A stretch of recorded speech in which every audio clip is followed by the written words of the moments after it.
was a moment, standing in my father's kitchen on Christmas Eve, when I realized the whole thing was about to unravel. Not because I planned it that way, not because I wanted the drama, but because my uncle walked in holding a bottle of Veuve Clicquot and announced, loud enough for the whole room to hear, that he had just closed the biggest deal of his career. I smiled. I said, "Congratulations. Who's the other party?" He said a name I knew better than my own. And for just a second before his face changed, I thought, this is it. This is the moment 4 years of silence finally speaks. Let me back up, because none of this makes sense without the part I almost never talk about. I grew up watching my uncle run the family restaurant group, 3 locations in the Dallas-Fort Worth area. Nothing flashy, just solid Southern comfort food that had been in our family since my grandfather opened the first one in Garland in 1987. My dad wasn't involved in the business. He'd chosen a different path, became an accountant, and the two brothers had an unspoken agreement that the restaurants belonged to my uncle, and that was fine. Nobody fought about it. It was just the way things were. But I loved those restaurants. I spent summers bussing tables at the Garland location when I was 14. I learned the POS system before I learned to drive. My grandfather used to let me sit with him on Sunday mornings when he did the weekly inventory count, and he'd explain why certain items had better margins, why the lunch crowd was more reliable than the dinner crowd, why Location 3 kept underperforming even though foot traffic was higher. He died when I was 19, and something in that restaurant group died a little with him, though it took years for anyone to admit it. By the time I graduated from UT Austin with a degree in finance and a minor in hospitality management, my uncle had let things slide in ways that weren't obvious from the outside. The Garland location still ran fine. That one almost ran itself. It had been around so long. But the Plano location had a turnover problem he kept blaming on the labor market. The Frisco location, the newest one he'd opened in 2019, was bleeding money in a way that the other two were quietly subsidizing.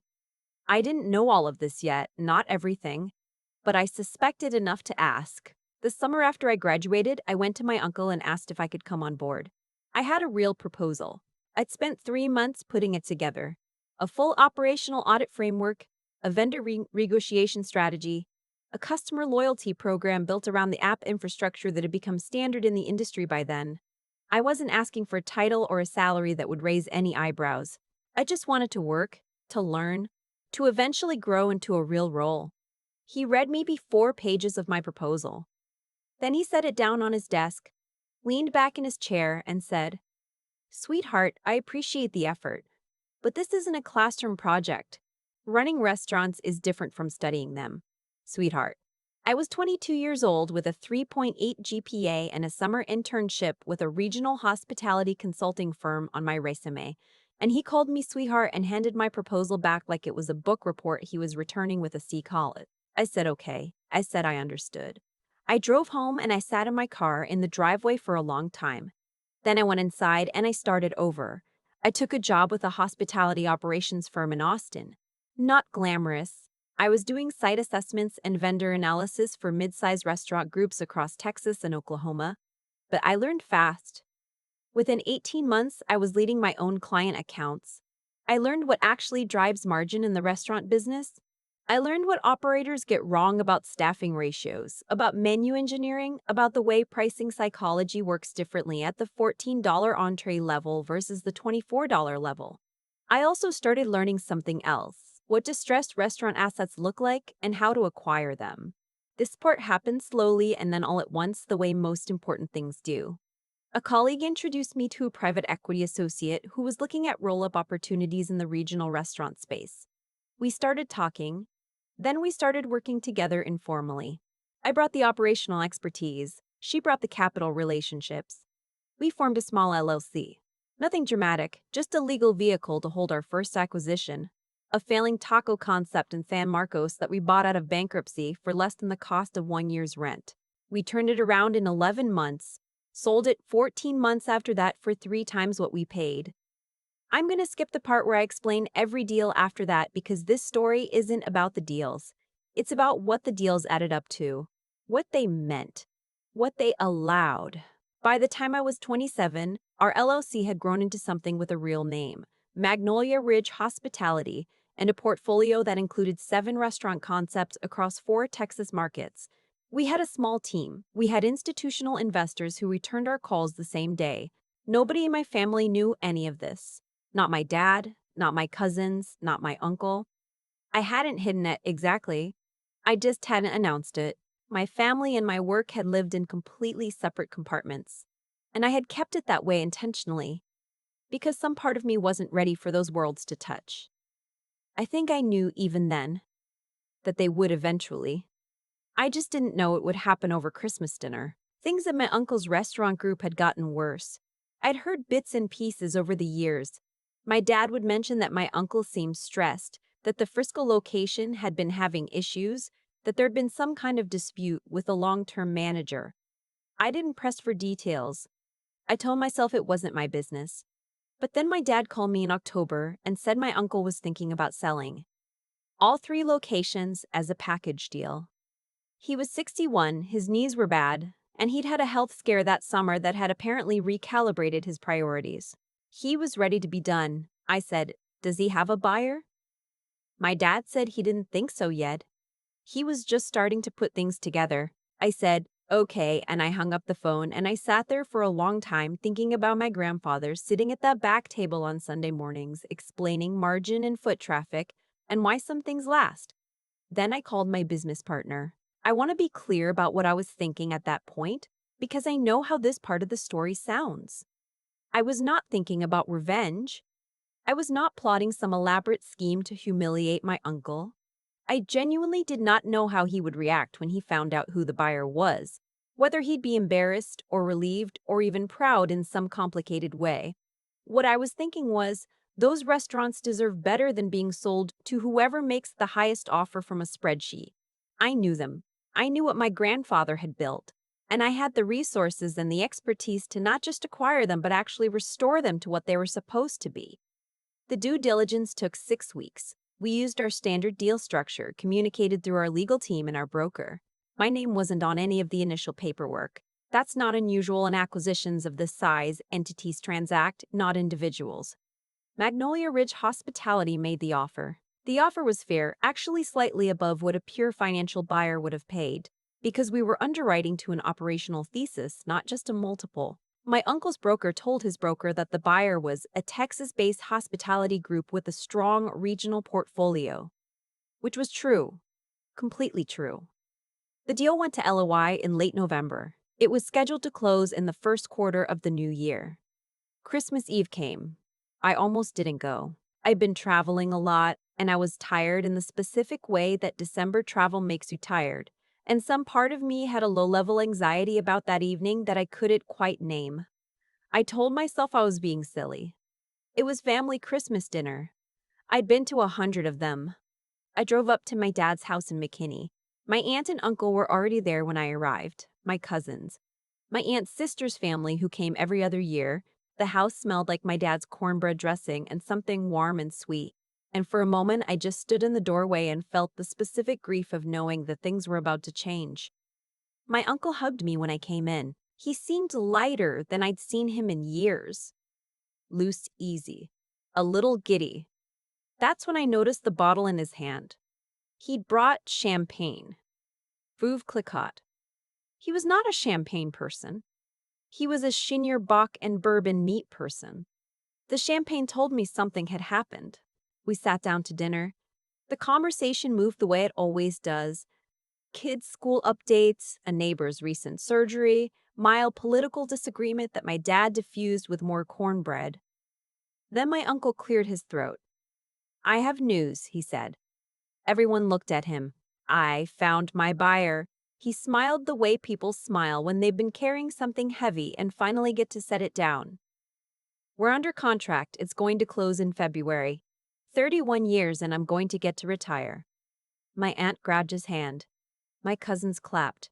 Someone said congratulations. The champagne was opened. My dad looked at me across the table.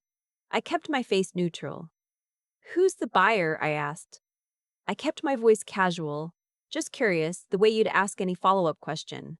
"Company called Magnolia Ridge Hospitality," my uncle said. "Texas group. They've got a real operation, multiple concepts, solid backing. Their offer was generous. He shook his head a little. Honestly, more than I expected. They clearly see something in those restaurants. I set my fork down. They do, I said. They really do. Something in my voice made him look at me. I don't know what he heard there. Certainty, maybe. Or the particular weight of someone who isn't speaking in the abstract. How would you know? He said. And I looked at him across my father's Christmas dinner table and I said, because I'm Magnolia Ridge. I'm the buyer. I've replayed that moment a lot since then. The way the room went quiet. Not dramatically. Not the way it happens in movies. But in that slow, confused way. Where people aren't sure they heard correctly and are waiting for someone to clarify. My aunt's face. My cousin's face. My dad's face, which was the one I was watching most because I hadn't told him either. And I felt a complicated guilt about that. My uncle didn't say anything for a long moment. Then he said, "What?" "I started Magnolia Ridge 4 years ago," I said. "We have 7 concepts across Texas. We've been growing a regional portfolio. When I heard you were thinking about selling, I thought I know those restaurants. I know what they were and what they can be. So we made an offer." He was still staring at me. I could see him recalibrating, running back through the timeline of the deal, seeing it differently now. The entity name. The Texas-based operator. The offer that was higher than he expected. "You didn't tell me," he said finally. "No," I said. "The deal is arm's length. It goes through counsel on both sides. That's how acquisitions work." "But you could have said something. You could have called me." I took a breath. "I could have," I said.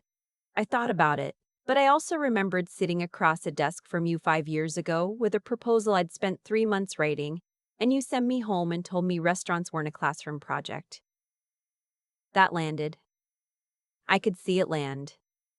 "I didn't mean," he started. "I know you didn't mean anything by it," I said, "and I meant that genuinely. You just didn't think I was serious.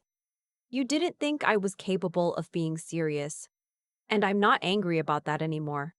I really am not. But I also didn't call you because I needed this deal to live or die on its own merits, not on whether you decided to do me a favor." The room was very still. My dad cleared his throat. "So you're buying the restaurants," he said. "Magnolia Ridge is buying them," I said. "Yes." My dad was quiet for a second, then he laughed. It wasn't a big laugh. It was a small, private, what-in-the-world laugh, and he shook his head, and he said, "Your grandfather would have loved this." And that was the thing that got me. That was the thing I hadn't braced for. I had prepared for my uncle's reaction, for the awkwardness, for whatever conversation needed to happen. I had not prepared for my father's laugh or those words, and I had to look down at my plate for a moment before I could trust myself to keep talking. My uncle and I spoke privately after dinner. He was subdued, not cold, not hostile. Just quiet in a way he rarely is. We sat on my dad's back porch in the December cold, both of us with mugs of coffee we weren't really drinking. He asked me to walk him through it, the whole thing, how I'd started, how I'd built it, what the portfolio looked like, what our plan was for his locations. I told him. All of it. I didn't soften it or make it into a bigger story than it was. I said I'd worked hard and gotten some good breaks and found the right partner and taken the risks that looked manageable given what I knew. He listened without interrupting. When I finished, he said, "You should have told me. When you were starting. You should have let me know." I said, "Maybe. But you also told me I didn't know what I was talking about." He looked out at the yard. My dad's neighbor's Christmas lights were blinking on and off in the dark. He said, "Yeah, I did say that." There was a long pause. "Are those restaurants going to be okay?" he asked. And I knew what he was really asking. He was asking about the Garland location, which had been open since his father opened it. He was asking whether the things that had lasted were going to keep lasting. "Yes," I said. "That's exactly why we bought them." He nodded. He wrapped both hands around his mug. He didn't say anything else, and I didn't either. And after a while, we went back inside where it was warm. The deal closed in February, the way it was supposed to. My uncle got his retirement. The Garland location kept its name and its menu and its Sunday regulars who'd been coming in since the 90s. We brought in an operational consultant to work with the Plano team on the turnover issues. It turned out to be a scheduling problem, solvable, nothing that required dramatic intervention. The Frisco location got a soft remodel and a revised menu and turned its first profitable quarter in 3 years by the following fall. I'm not going to tell you my uncle and I are close now in some transformed cinematic way. We're not. We're more honest with each other than we used to be, which is probably its own kind of closeness. He called me last spring to say he'd eaten at the Garland location and the brisket was exactly right. That mattered more to me than I expected it to. My dad and I talked properly for the first time, I think, about what I'd been doing those 4 years. He asked why I hadn't told him, and I had to sit with that question for a while before I answered it honestly. I said, I think I needed to know it was real before I let anyone see it. I needed to not have anyone's opinion in my head while I was building it. He said he understood that. I think he did. What I didn't say, and what I've thought about a lot since then, is this. Nobody in that family had ever looked at me and said, without hesitation, you can do this, go do this. Not my uncle. Not anyone. And when you grow up in a version of a family where the thing you love has already been claimed by someone who doesn't really see you, you learn to work in the quiet. You learn to build things nobody's watching. And eventually, if you do it right, you don't need anyone's permission anymore, because you've become something that doesn't require it. That's not a revenge story. Or maybe it is. I'm honestly not sure there's a clean difference. What I know is that the restaurants are doing well, and my grandfather's name is still on the sign in Garland, and some Sunday mornings I drive up there before the lunch rush and sit at the back table with a cup of coffee and the week's inventory numbers, and I think about him, and I think about the girl who used to sit across from him and learn what lasts. I think she'd be okay with how this turned out. I've thought a lot about what my uncle said to me that day in his office. Sweetheart, this isn't a classroom project. He didn't say it to be cruel. That's almost the harder part. He genuinely believed it. He looked at me and saw someone young and eager and not quite serious, and he made a judgment that felt completely reasonable to him. And then he moved on with his day. That moment used to make me angry. For a long time, I carried it around like something sharp in my pocket, something I kept reaching for without meaning to. But I've come to understand that what he handed me that afternoon wasn't a rejection. It was information. It told me exactly what kind of person I needed to become if I wanted the outcome I was after. Someone who didn't need permission, who didn't need a title handed down like an inheritance, who could build something real enough that the question of whether I was serious would answer itself. That's not a small thing to learn at 22. Most people spend decades waiting to be chosen. I got pushed out early, and it forced me to go build a door of my own. I think about cause and effect a lot, not in any mystical sense. Just the plain mechanical truth that what we do compounds over time in ways we can't always see in the moment. Every vendor contract I negotiated, every operational audit I ran, every late night running numbers on a deal that might not close, none of it felt like it was leading somewhere specific. It just felt like work, and then more work, and then the slow, accumulating weight of knowing things I hadn't known before. And then one Christmas Eve, all of it landed in the same room at the same time, and it finally had a shape. My grandfather used to say that the restaurants would outlast everyone's opinions about them. He meant it practically. He meant that if you ran them right, they'd be there long after the arguments and the family drama had faded. But I think about that differently now. I think what lasts isn't the building or even the menu, it's a decision someone made once to take something seriously when they didn't have to show up and learn and keep going even when nobody was watching. He did that. And without entirely meaning to, so did I. I'm not going to tell you that my uncle's dismissal made me great. That's too clean and too simple, and it lets him off the hook for something he should probably sit with. What I'll say is this. Other people's ceilings are only your ceilings if you accept them. And the most useful thing I ever did was refuse to accept that one, quietly, without announcing it, just by going home and starting over. If you're somewhere right now where someone has told you that you don't quite belong, that you're not quite ready, that the thing you love isn't really yours to have, I'm not going to tell you it doesn't hurt. It does. But I will tell you that the hurt can be fuel if you let it be, and that the work you do in the quiet, when no one's measuring it yet, is the most important work you'll ever do. The Garland location opens at 7 on Sunday mornings. I still go sometimes. I sit at the same back table. I drink my coffee and I go through the numbers and I think about what lasts. It turns out the answer is simple. What lasts is the effort you put in when there was no guarantee it would ever matter. It always mattered.